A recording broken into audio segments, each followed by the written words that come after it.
Hi hello friends, welcome to our channel. It's me Lakshmi. ఎలా ఉన్నారు? బాగున్నారా? నేనైతే సూపర్ ఉన్నానండి. మీరు కూడా బాగున్నారని అనుకుంటున్నాను. అలాగే బాగుండాలని కూడా అనుకుంటున్నాను. నా వీడియో మీరు ఫస్ట్ టైం చూసినట్లయితే నా వీడియోని సబ్స్క్రైబ్ చేసి, లైక్ చేసి, షేర్ చేయండి. ప్లీజ్ నాకైతే సపోర్ట్ చేయండి. ఆగండి ఆగండి ఆగండి ఆగండి స్క్రోల్ చేసేకండి. అలాగా కాస్త నా వీడియోని చూసి వెళ్ళి ఒక లైక్ కొట్టి వెళ్ళొచ్చు కదండి. మరీ అంత అలా స్క్రోల్ చేసేస్తే ఎలాగా? నువ్వు సోదాపకపోతే స్క్రోల్ చేయక ఏం చేస్తామని అంటున్నారా? మరి ఆగండి. నా ఇంట్రొడక్షన్ మీకు ఇవ్వాలి కదా, నా గురించి మీకు తెలియాలి కదా. సరే సరే సరే సరే మీ టైం అయితే వేస్ట్ చేయను. వేస్ట్ చేయకుండా వీడియోలోకి అయితే వచ్చేద్దామా? వీడియో విషయానికి వచ్చేస్తే, ఈ సీజన్లో దొరికే పండు తాటికాయ. తాటికాయ గురించి మీ ఎవరికన్నా తెలుసా? తెలియకపోతే ఈ వీడియోని పూర్తిగా చూడండి, తెలుస్తుంది. ఈ తాటికాయ ఎలా వస్తుందంటే, మనం ముంజికాయలు తింటాం కదా, ఆ ముంజికాయలు ముదిరిపోయి ఆ చెట్టుకి అలా వదిలేస్తే అవి ముదిరిపోయి ఇలా పండుగ తయారవుతాయి. దీన్నే తాటికాయ అంటారు. ఈ తాటికాయతో చేసుకునే వెరైటీస్ ఏంటో చూసేద్దాం రండి. ఫస్ట్ అయితే తాటికాయని మనం ముగ్గుని తాటికాయని అయితే తీసుకోవాలి. తాటికాయ తీసుకున్నాక తాటికాయని అయితే పగలగొట్టుకోవాలండి. పగలగొట్టుకొని దాంట్లో కొంచెం వాటర్ జనుకొని ఒక 5 నిమిషాలు ఉంచుకుంటే దాంట్లో ఉన్న గుజ్జు బాగా వస్తుంది. ఆ తర్వాత తాటికాయ మొత్తం శుభ్రంగా దానిపైన నల్ల తొక్క అయితే ఏదైతే ఉంటుందో దాన్ని పూర్తిగా అయితే తీసేసుకోవాలి. తీసేసుకొని దానిపైన ఉన్న పీచు తొక్క మొత్తం నీట్గా చేసేసుకొని దానిపై కొన్ని వాటర్ చల్లుకొని దాన్ని గట్టిగా కొంచెం పిసుక్కుంటే కొంచెం గుజ్జు బాగా వస్తుంది అనమాట. ఆ గుజ్జుని అయితే నీట్గా తీసేసుకోవాలండి. మాకైతే జల్లెడు ఉంది. ఆ జల్లెడి ఒక గిన్నె పెట్టుకొని కింద ఆ గిన్నె పైన అయితే జల్లెడ పెట్టుకున్నాము. జల్లెడ పెట్టుకొని దానిపైన అయితే ఆ మూడు ట్యాంకులని అయితే గీసుకోవాలి. అలా గీసుకుంటా ఉంటే మనకి కింద అయితే గుజ్జు అయితే వచ్చేస్తుంది. ఏదైతే ఆ ట్యాంకులకి అయితే గుజ్జు ఉంటుందో ఆ గుజ్జు అయితే వచ్చేస్తుంది. అలా నీట్గా మొత్తం గుజ్జు లేకుండా అయితే తీసుకోవాలి. తీసుకున్నాక మనకి ఏదైతే ఆ గుజ్జు ఉంటుందో ఆ గుజ్జు అయితే రెడీ అయిపోతుందండి. చూసారు కదా, ఇలా గుజ్జు అయితే రెడీ అయిపోతుంది. ఈ గుజ్జు అయితే రెడీ అయిపోయాక, నాట్ ఇంతకీ రెసిపీ పేరు ఏంటో మీకు చెప్పలేదు కదా, లాస్ట్లో చెప్తాను. గెస్ చేయండి లోపు. ఎవరికైనా తెలిస్తే కామెంట్ చేయండి. మనకు గుజ్జు అయితే రెడీ అయిపోయింది కదండి. ఆ గుజ్జులో ఇప్పుడు నేను చూపిస్తున్న ఐటమ్స్ అయితే అందులో కలుపుకోవాలి. ఏంటంటే ఎర్రనూక, మనం ఉప్మా చేసుకుంటాం కదా ఎర్రనూక. మీకు ఇష్టమైతే ఎర్రనూక కలుపుకోండి. లేకపోతే మనం బియ్యం నూక ఉంటుంది కదా, బియ్యం ఆడుకొని దాన్ని నూక చేసుకుంటాం కదండి, ఆ నూకన్నా కలుపుకోవచ్చు. ఆ నూకతోటి టేస్ట్ సూపర్ ఉంటుంది, ఈ నూకతోటి టేస్ట్ సూపర్ అయితే ఉంటుంది. అయితే మేము తీసుకున్నది ఒక తాటికాయ, అది గుజ్జు వచ్చింది చూసారా. ఆ గుజ్జుకి 1/2 కేజీ ఉప్మా నూక అయితే ఎర్రనూక అయితే వేస్తున్నాము. అలాగే సేమ్ 1/2 కేజీ మీరు బియ్యం నూక కూడా వేసుకోవచ్చు. అది వేసుకొని శుభ్రంగా కలిపేసుకోవాలి. అంటే మనం ఇప్పుడు చూడండి, ఇడ్లీ పిండికి ఇడ్లీ అయితే ఎలాగైతే కలుపుతామో సేమ్ దీనికి కూడా అంతే, అలాగే కలుపుకోవాలి. అంటే మనం నూక ఎంత పడుతుందో ఏంటో చూసుకొని కలుపుకోవచ్చు. మీకు అంతకి మెజర్మెంట్ తెలియాలి అని అంటే కనుక ఒక తాటికాయకి 1/2 కేజీ నూక అయితే సరిపోతుందండి. దాంట్లోనే మనం నానబెట్టుకున్న శనగపప్పు ఒక హాఫ్ అన్ అవర్ ముందు అవ్వచ్చు, లేకపోతే పొద్దున్న నానబెట్టుకొని సాయంత్రం కలుపుకున్నా పర్వాలేదు. అవి అయితే నానాలి బాగాన. నానబెట్టేసుకోండి.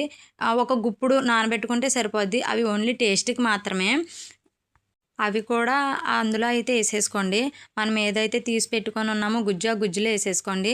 దాంతోపాటు ఒక కొబ్బరి చెక్క నీట్గా కోరుకోండి. కోరుకున్నా పర్వాలేదు, మిక్సీలో పట్టేసుకున్నా పర్వాలేదు. కొబ్బరి తురుము కొంచెం వేసుకోండి. అది నేను ఒక చెక్క అయితే వేసాను, కొబ్బరి తురుము.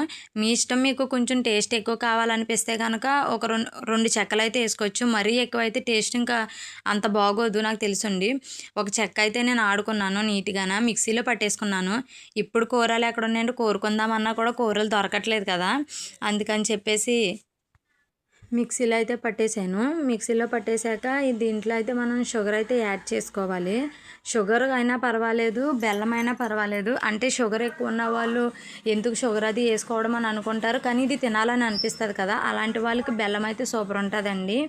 మన ఆప్షన్ అది.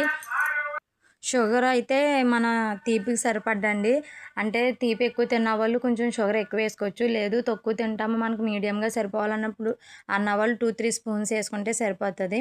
అందులో టేస్ట్కి కొంచెం సాల్ట్ వేయండి. సాల్ట్ వేసి దాన్ని నీట్గా మిక్స్ చేసుకోవాలి.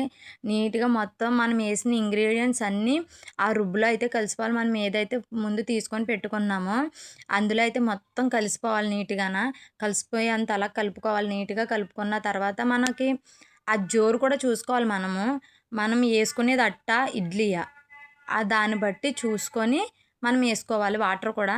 అవసరమైతే కొన్ని కొన్ని వాటర్ కలుపుకోవచ్చు, కలుపుకొని అయితే వేసుకోవచ్చు. షుగర్ కూడా మనం చూసుకోండి, మీరు చూసుకోండి, షుగరు చూసుకొని వేసుకోండి, మీ టేస్ట్కి తగ్గట్టు వేసుకోండి. అదైతే నీట్గా అయితే కలిపేసుకున్నారు కదా. ఇప్పటికన్నా మీకు అర్థమైందా నేను చేసేది ఏంటో? అర్థం కాలేదా? అర్థమవుతే కామెంట్ చేయండి, అర్థం కాకపోయినా కామెంట్ చేయండి, అదేంటో నేను చెప్తాను. నాకు తెలిసి నేను స్టార్టింగ్లో చెప్పేసినట్టున్నాను కదా ఈ ఐటెం పేరేంటో.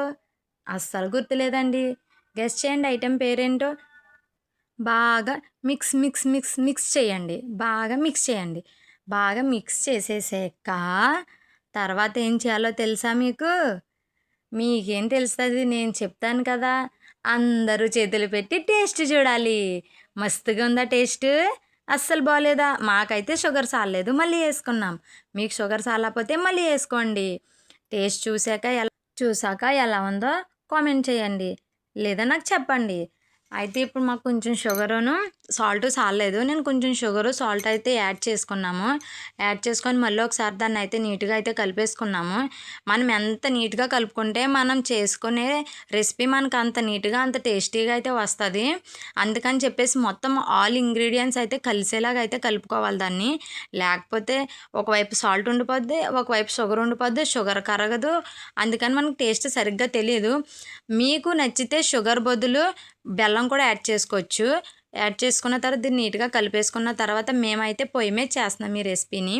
అయితే పొయ్యి మీద నీట్గా పెనం పెట్టుకోండి, పెనం పెట్టుకొని ఆయిల్ వేసుకొని ఆ పెనం మొత్తం ఆయిల్ అయితే అంటుకోవాలి. ఆయిల్ అంటుకునేలాగా అయితే చేయాలి ఆ పెనాన్ని. చేశాక మనము ఏ రకంగా అయితే అట్టు వేసుకుంటామో సేమ్ అదే రకంగా దీన్ని అట్టు కింద అయితే వేయాలి. లైట్ మంట మీదే దీని ప్రాసెస్ మొత్తం జరగాలి. మీరు మాత్రం కొంచెం మంట కానీ ఎక్కువ పెట్టారంటే మొత్తం వేసుకున్నది రెసిపీ మొత్తం పాడైపోద్ది. నీట్గా దాన్ని అయితే ఒక అట్టు కింద అయితే వేసేసుకోండి. వేసుకొని ఆయిల్ చూసారా పైకి ఎలాగైతే లెగిస్తుందో అలా పైకి లెగిసేలాగా ఆయిల్ అయితే పోసుకోవాలి. పోసుకొని మంట అయితే తక్కువ పెట్టుకోవాలి. మేము ఏం చేసామంటే మంట ఎక్కువ పెట్టడం వల్ల కొంచెం అదైతే సరిగ్గా రాలేదు. మాకు అందులోనే నేనైతే కొంచెం పిండి మిగిల్చుకొని ఇడ్లీ కింద అయితే పెట్టుకుందామని అనుకున్నాము. సేమ్ అదే పిండితో మనం అట్టు వేసుకోవచ్చు, ఇడ్లీ వేసుకోవచ్చు. అందుకని చెప్పేసి ఇడ్లీ కింద అయితే పెట్టుకుంటున్నాము. ఈ ఇడ్లీ కూడా సిమ్లోనే ఉడకాలి. హై ఫ్లేమ్లో పెట్టేసామంటే చాలా చండాలం అయిపోతుంది, వాటర్ అంతా పైకి వచ్చేసి. అందుకని చెప్పేసి మనం ఇడ్లీ పెట్టినా అట్టు వేసుకున్నా దీనికి మంట మాత్రం స్లోలోనే ఉండాలి. అది పొయ్యి మీద వేయటం వల్ల ఏంటంటే కొంచెం మంట తగ్గించుకొని నుప్పుల మీద అన్న ఉడకపోద్ది. మనకు లోపల నీట్గా ఉడకాలంటే మాత్రం సిమ్లోనే ఉండాలి. ఎందుకంటే మనం హై ఫ్లేమ్లో పెట్టేస్తే మాడిపోతుంది తప్ప లోపలైతే ఉడకదండి ఇది. ఎందుకంటే మన ఇడ్లీ టైప్ ఆ టైప్ అయితే కాదు కదా ఇది తాటికాయ కాబట్టి మనకి కొంచెం బాగా ఉడకాలి అని అనిపిస్తే మాత్రం నీట్గా మాత్రం మంట అయితే తగ్గించుకోవాలండి. మేమైతే ఒక పక్క అట్టు వేసుకున్నాము, ఇంకా గ్యాస్ మీద అయితే ఇంక ఇడ్లీ అయితే పెట్టేసుకుంటున్నాము. ఇడ్లీ కావాలి అని అన్నాననేసి మా అత్త ఇడ్లీ అయితే పెట్టింది. ఎప్పుడు మ్యాక్సిమం అట్టు అయితేనే వేస్తారు. ఇది కేవలం ఈ సీజన్లో మాత్రమే చేసుకునే రెసిపీ. మీరు ఎన్ని సీజన్లు వెతికినా మీకు దొరకదు ఈ రెసిపీ. కనీసం సంవత్సరానికి ఒక్కసారన్నా తినాలండి ఇది. ఎందుకంటే మనకు దొరికేదే సంవత్సరానికి ఒకసారి, ఇది మన తాటికే దొరికే సంవత్సరానికి ఒకసారి. అటువంటప్పుడు ఈ రెసిపీని ఎలా మిస్ అవుతున్నారు మీరు చెప్పండి. ఇప్పటి వరకు అసలు ఈ రెసిపీ మీకు తెలుసా తెలీదా? తెలిస్తే మీరు ఈ సంవత్సరంలో ఎన్నిసార్లు వండుకున్నారో కామెంట్ చేసి చెప్పండి. కానీ ఇది మనం ఎప్పుడో గుజ్జు తీస్తాం కదండి, మామిడికాయకి ఒకటి తాటికాయకి ఒకటి అసలు ఈగలకి ఎలా తెలుస్తాయి అంటారు? ఎన్ని ఈగలు వచ్చేస్తాయో తెలిసి ఇది చేసేటప్పటికి నాకైతే చిరాకు వచ్చేస్తుంది. ఏమన్నా చేసుకున్నప్పుడు ఇన్ని ఈగలు అయితే వచ్చేస్తాయని. వాటికి ఇక్కడ ఉన్నాయని ఎలా తెలుస్తాయి అంటారు? అసలు అలా ఎలా వచ్చేస్తాయి అంటారు? నాకైతే చిరాకు వచ్చేస్తుంది. ఎలా తెలుస్తాయి నాకు ఇప్పటికీ అసలు అర్థం కావట్లేదు. సరేనండి, ఇంక వీడియో విషయంలోకి వచ్చేస్తే అట్టునైతే తిరగేస్తున్నారు. మాది అట్టు అయితే కొంచెం ఇరిగిపోయినట్టు అనిపించింది. ఎందుకంటే చెప్పాను కదా స్టార్టింగ్లోనే మాకు మంట ఎక్కువైపోయినట్టు అనిపించిందని. లోపల అయితే ఉడకలేదు అసలు, పైన అయితే మాడిపోయింది. అట్టు అయితే ఆ విధంగా అయితే తిరగేసుకోవాలి. మనం దాంతో అట్ల పుల్లతో తిరగేస్తే ఇరిగిపోద్ది. అదే కొంచెం అట్ల పుల్లతో చుట్టూ తీసుకొని దాన్ని తిరగేసుకుంటే సూపర్ ఉంటుందండి. ఇంకా దాన్ని మూత పెట్టేసి అయితే ఉంచేసాము. ఇంక మాదైతే ఇడ్లీ అయితే రెడీ అయిపోయింది. తాటట్టే ఇంకా రెడీ అవ్వలేదు. అయ్యయ్యో, రెసిపీ నేమ్ రివీల్ చేసేసానే. తెలిసిపోయిందా మీకు రెసిపీ నేము తాటిడ్లీ తాటట్టు. ఎప్పుడైనా టేస్ట్ చేశారా? ఈసారి నేను చెప్పిన రెసిపీ అయితే టేస్ట్ చేసి ఎలా ఉందో నాకైతే చెప్పండి. మా రెసిపీ అయితే రెడీ.